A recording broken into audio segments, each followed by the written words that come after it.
Here's an image we all know well. It's an image which is in many ways a symbol of our times. It represents what is perhaps our greatest technological achievement so far, the step out into space.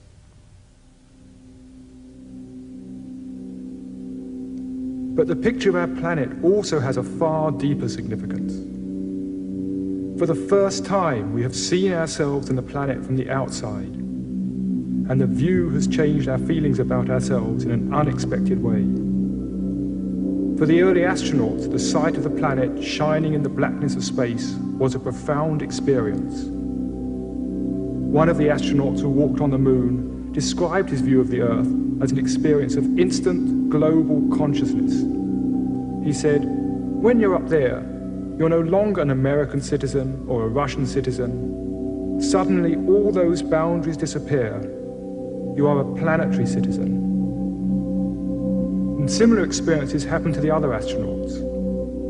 They saw Earth to be a beautiful, magical-looking planet and came back deeply changed from that experience.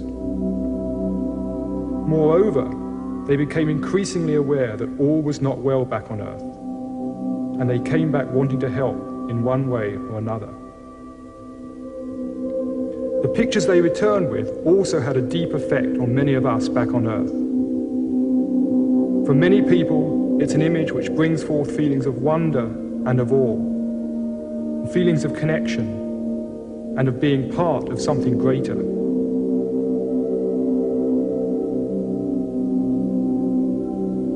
In some respects, the picture of our planet is a spiritual symbol of our times. Now that may initially sound strange. What is spiritual about it? But if you think for a moment, most spiritual symbols are, in one way or another, symbols of wholeness, of oneness, of some underlying unity. And a sense of oneness and unity is exactly what is reflected in this picture of the planet. It symbolizes the growing awareness that we are one humanity living on one planet and with one common destiny. This is why the picture of the planet is so powerful, and why it has become such an important symbol for all of those who are concerned about the fate of humanity and creating a better world. And there was another awesome realization which struck some of the early astronauts.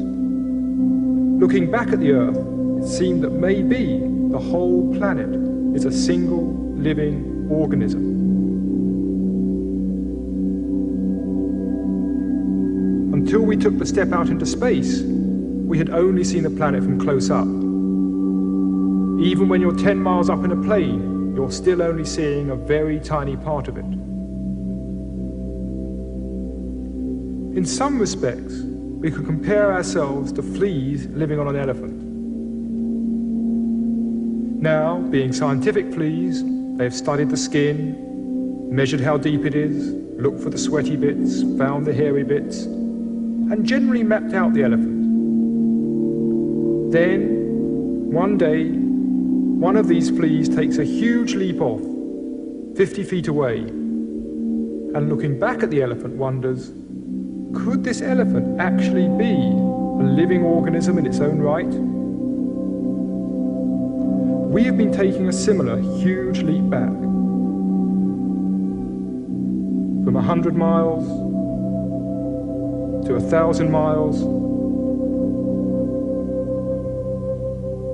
till eventually we see the planet as a single entity. And the question comes, could planet Earth be a single living organism? Now, this is not such a wild dream as you might suppose. A number of scientists are now beginning to take the idea quite seriously. Researchers in both England and America have been looking at some of the long-term changes which have happened to the planet. When, for example, you look at how the temperature of the planet has varied over the whole of its history, you find that it started off very hot, but then cooled rapidly until it reached the crucial range in which life could evolve. From then on, it seems to have remained steady.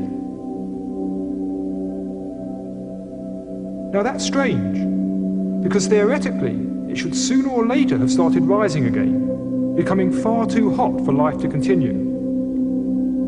But it didn't. It stayed constant. What seems to have happened is that the living organisms of the time released the right amounts of the right gases to keep the temperature of the atmosphere constant, at just the right level for life to continue evolving. Now that may sound an amazing coincidence, but it's no more amazing than the fact that our own bodies sweat when we are hot and shiver when we're cold, maintaining ourselves at a constant temperature.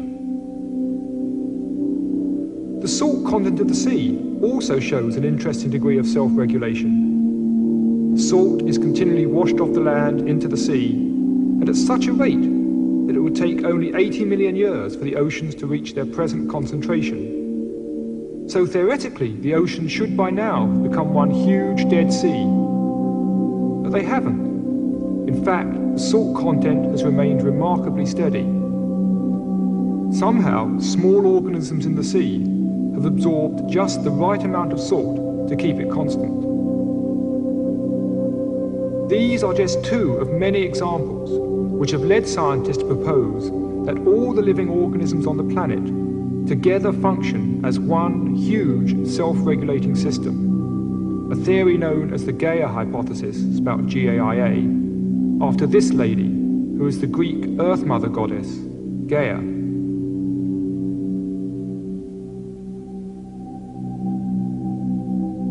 We might then consider our days and nights to be like the heartbeat of Gaia, the seasons to be her breaths,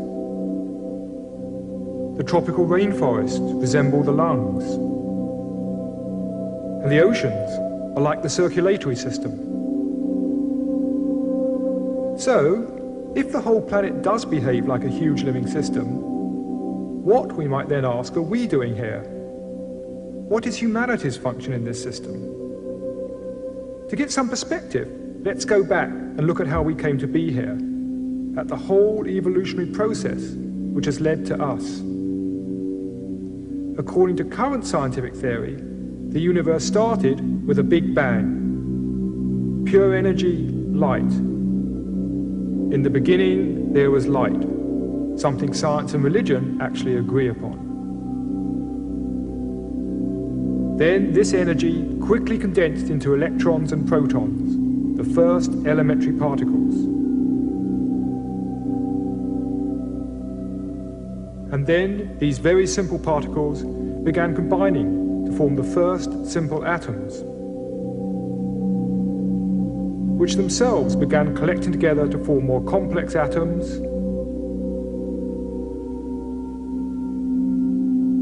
and more complex atoms, until the whole of chemistry had evolved. Next, these different atoms came together to form molecules, like this amino acid, one of the basic building blocks of life. These, over time, began stringing themselves together to form much more complex molecules, like DNA, containing millions of atoms. These molecules then grouped themselves to form the first simple living organisms, bacteria and algae.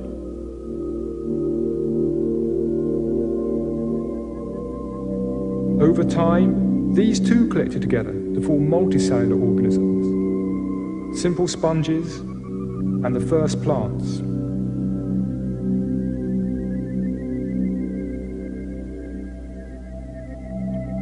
This process of progressive complexification and organization continued, leading eventually to the first fish. Now, fish represent a very significant stage in evolution.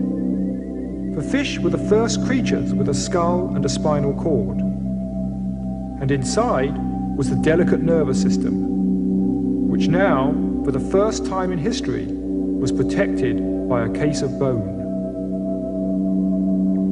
And from then on, the main thrust of evolution has been in the development of the nervous system.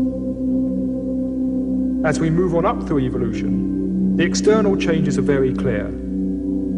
The gills have become lungs, the fins have changed into arms and legs. But the most important changes of all were happening on the inside. The nervous system has become unfathomably complex. And today, the most complex nervous systems known on this planet are to be found in dolphins and whales.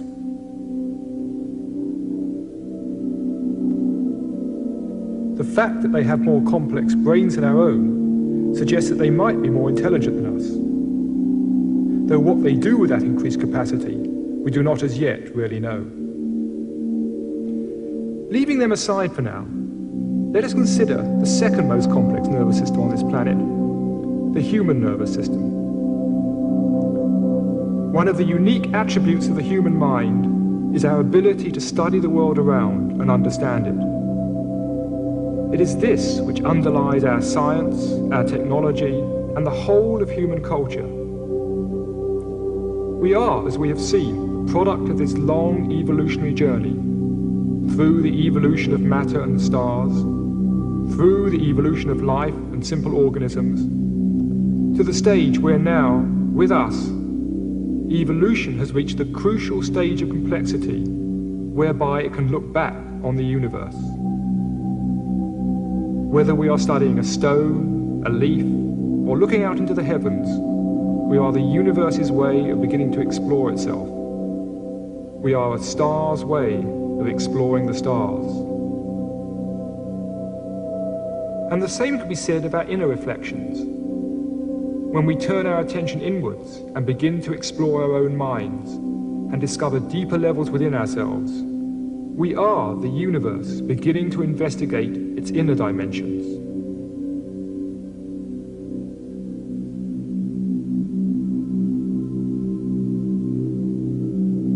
So the next question is, where is all this taking us? What's next?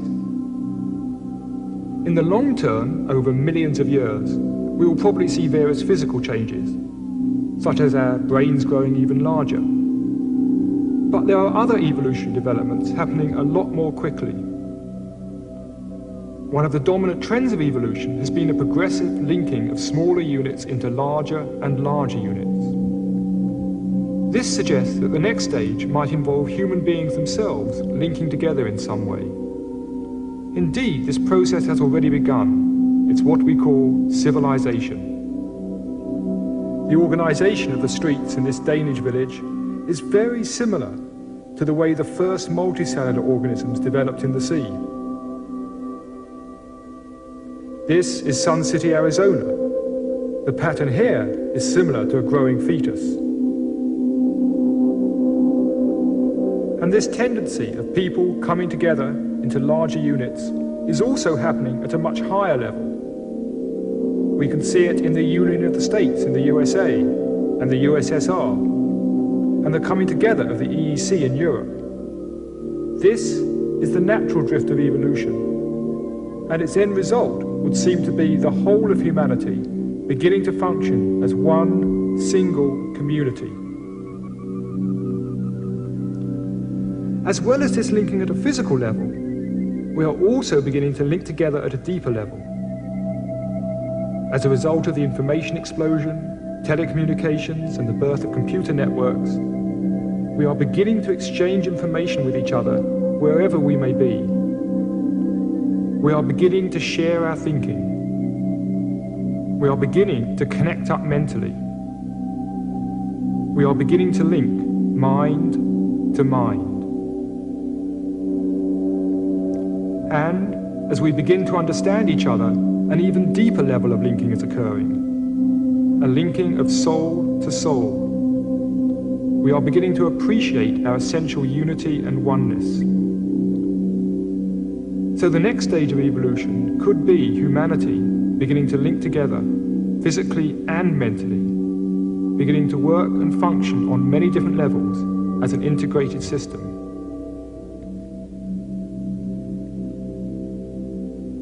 Now, there are some interesting parallels between this integration of humanity and the integration which occurred at earlier stages of evolution. If we go back and consider the emergence of life from matter, we find that the simplest bacteria contain several billion atoms. The figure shown here of 10 billion is only a very approximate figure. Whether it's 2 billion, 5 billion or 20 billion doesn't really matter. But it seems necessary to bring together approximately this number of atoms in order to create the complexity necessary for them to become a living system. Similarly, if we look at the next leap in evolution, the evolution of intelligent consciousness, we find it again takes several billion nerve cells linked together in the human brain to produce the reflective consciousness characteristic of humanity. Though again, the figure is not meant to be exact. Now, if this turns out to be a general principle of evolution, it would suggest that the next stage, the linking of humanity into an integrated system, would involve the working together of a similar number of minds. And indeed, the human population has already reached this level. We might then think of humanity as some sort of huge global brain, a brain in which we are the cells, linked together by our growing information networks. And there are indeed some interesting parallels between the way society is developing and the way the human brain develops. The main thrust of development of the human brain takes place mainly before birth, between weeks 8 and 13 after conception. Imagine for a moment that you are a nerve cell in this growing human brain. At first, there's plenty of space. Then, very quickly, there's a massive population explosion of nerve cells. If you were a nerve cell, you'd probably think, this is getting dangerous. There's not enough oxygen to go around. We're going to be short of blood soon. But suddenly, at week 13, the explosion stops. From then on, the development of the nervous system focuses on the growth of connectivity and complexity, the linking together of these billions of nerve cells. Today, we are seeing a similar process happening to humanity. We've had this massive population explosion, but it's now beginning to slow down. And we seem to be moving into the next phase, the linking of the billions of human cells in this planetary brain. Through postal systems, telephones, computer networks and satellites, we are increasing the connectivity and linkage of the billions of minds which together constitute humanity.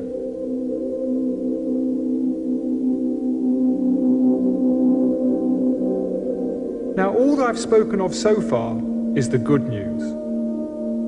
The bad news is that our rapid development is also threatening the welfare of the planet.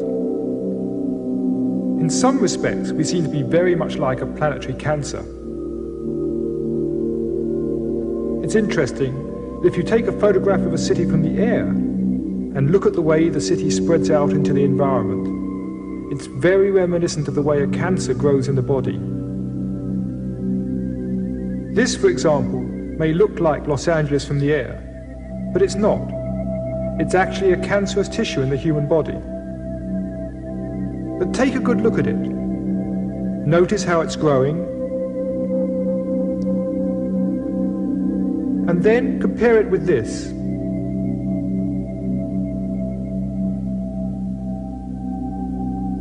Now, the similarity is more than just in appearance. If you go back and look at what causes the cancerous tendency in the individual, and at what causes a similar tendency in society, we find that underneath are very similar principles. Let's look first at why a cell in the body becomes cancerous. In the center of each cell are the genes. They contain the information that keep you functioning as a single living organism, rather than just a bowl of biological soup. Now, if the genes in a cell are disturbed, that cell may become selfish. It may no longer support the system as a whole, but instead go off, doing its own thing, at the expense of the body. In short, it becomes a cancer. Now, when we consider human beings in a community, we are looking at an organization of minds. And the parallel to the genes is to be found at the center of our consciousness. It's that deeper level of inner wisdom, that inner awareness of being much more than we normally experience, a part of something much greater. And when we lose touch with this inner wisdom, we also become like selfish selves, out of touch with the needs of society as a whole, living at the expense of each other. The philosopher Alan Watts referred to this selfish, isolated way of existence as the skin-encapsulated ego. What's inside the skin is me, what's outside the skin is not me. Biologically speaking, this is, of course, true. We are each separate biological individuals. But it is not the whole truth. We are much more than that. We are creatures with an inner life, with an existence that stretches beyond our biological identity. The reason we become stuck in this limited way of seeing ourselves is because the real self, our deepest sense of I, is actually very hard to grasp. Trying to describe that deeper sense of self is very much like trying to describe a hole in a piece of wood. If you ask people to describe a hole such as this, they may start by saying, well, it's a round hole. You say yes. They say it's a wooden hole and it's red. You say, hang on, the hole isn't wood, the hole isn't red. They say, haha, the hole is black. But no, that's the background. And suddenly they're stuck. What's the hole? How do you describe the hole itself without describing its surroundings? In a similar way, it's very difficult to grasp and define our own inner sense of self. Instead, we tend to describe ourselves in terms of what surrounds us. Our many possessions, the roles we play, our social status.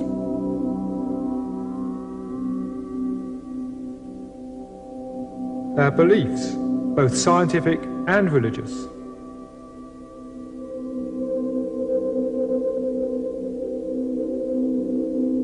Now, this limited sense of identity may not in itself seem very dangerous, but it does have some far-reaching consequences.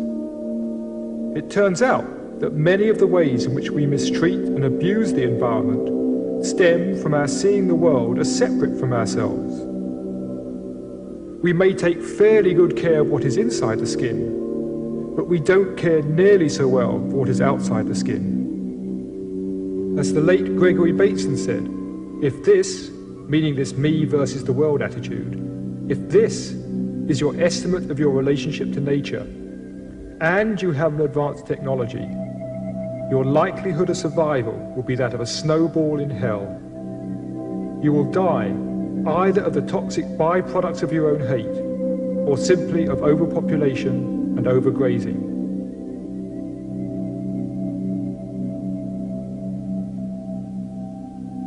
And Bateson went on to say that if I am right, the whole of our thinking of what we are and what other people are has got to be restructured. The most important task today is to learn to think in a new way.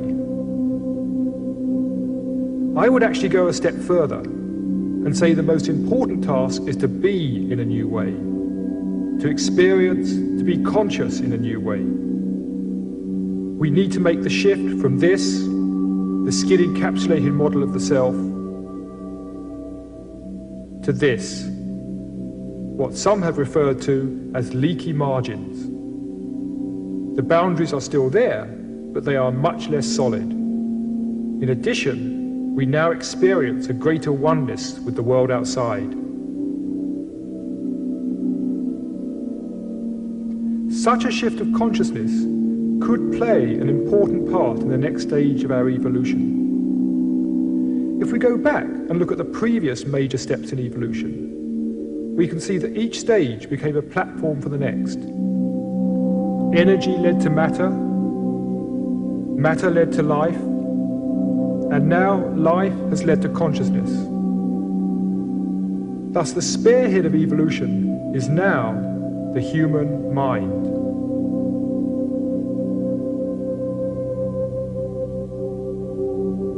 We have moved beyond biological evolution into mental evolution.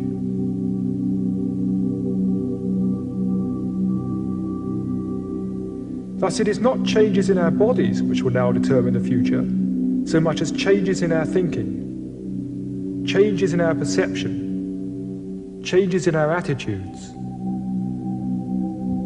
The evolutionary phase which we have now entered is the evolution of human consciousness. Inner development is now the key. In short, evolution has become internalized.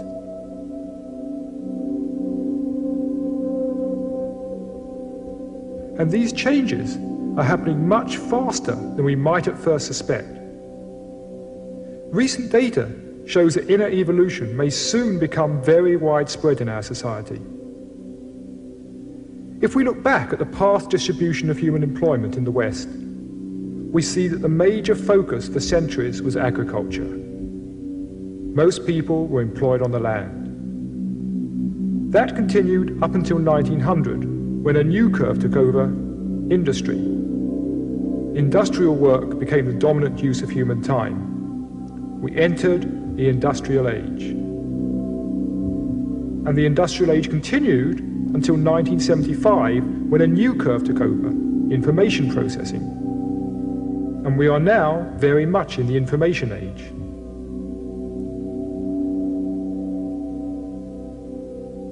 And we enter the information age much faster than anybody anticipated. Whereas it took over a century for the Industrial Revolution to have its full effect, the information revolution has had a major impact in just 25 years. So the next question is, what will follow the information age? Well, there are already signs of a new curve beginning. And although small at present, it is growing even faster than information processing. This curve represents the growing number of people involved in the exploration and development of the vast resources of the human mind itself. These are the people who are beginning to explore what may perhaps be the last great frontier: our own minds. The number may be small at present, but as you can see, if you extrapolate the trend, then by the year 2000, it will have overtaken the information curve.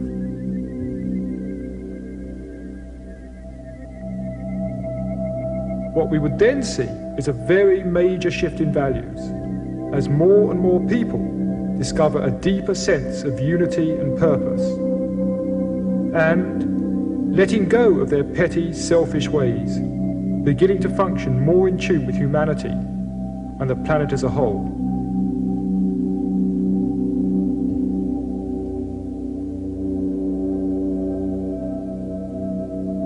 Now, the idea that there are deeper levels to human consciousness is not new. In all ages, all around the world, we find people talking of that same fundamental wisdom, that same basic understanding of life and consciousness.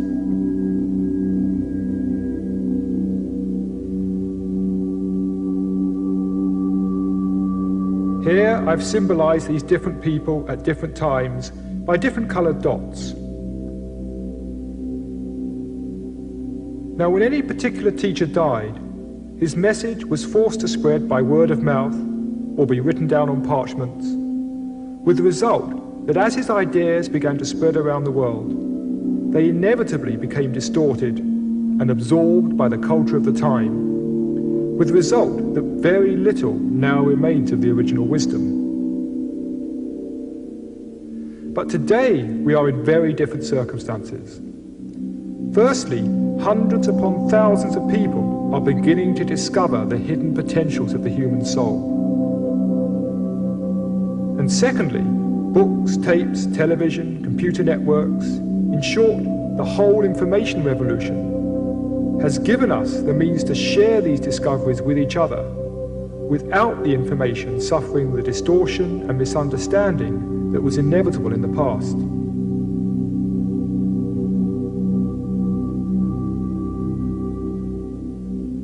So now, as the wisdom begins to spread out across the planet, there is instead a positive feedback. The wisdom reinforces itself.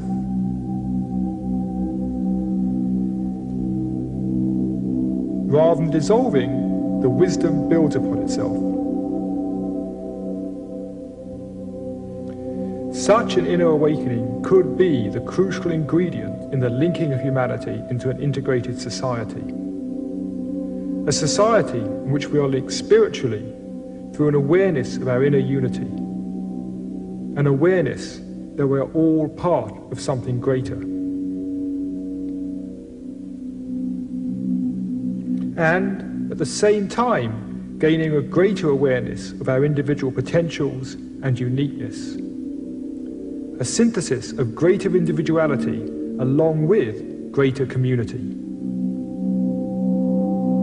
Such an inner development, if widespread, could be very valuable in helping humanity deal with the problems now facing it.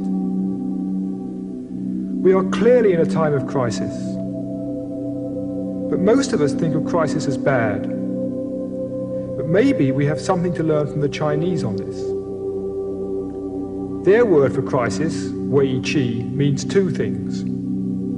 The first symbol means danger, beware. But the other two symbols mean opportunity, an opportunity for something new to emerge. If we only see crisis as danger, as a threat to our accustomed ways, then we may spend all our energy resisting it. We need also to look at the opportunities inherent in the crisis. From an evolutionary perspective, crises are a sign that something has gone wrong. The patterns of the past are no longer working. Crises are thus a challenge, the challenge to adapt. They are the challenge to let go of the old ways of thinking and move on to a new way of seeing. Thus, humanity's current crisis may not, at its root, be an economic crisis or an environmental crisis. It may well be a crisis of consciousness, a crisis in how we see ourselves and the world around. Many of us have probably experienced at one time or another those moments when we feel at one with the world, a sense of inner peace, with no need to prove who we are. The question is, can we allow these precious moments to happen more often in our lives and in the lives of other people? In short, can we choose to explore and develop our greatest resource of all, our own minds, our inner selves? I'd like to finish with a poem from Christopher Fry's play, A Sleep of Prisoners. The human heart can go the length of God. Dark and cold we may be, but this is no winter now. The frozen misery of centuries cracks, breaks, begins to move. The thunder is the thunder of the flows, the thaw, the flood, the upstart spring. Thank God our time is now, when wrong comes up to meet us everywhere, never to leave us till we take the greatest stride of soul man ever took. Affairs are now soul-size. The enterprise is exploration into God. But where are you making for? It takes so many 1,000 years to wake. But will you wake? For pity's sake.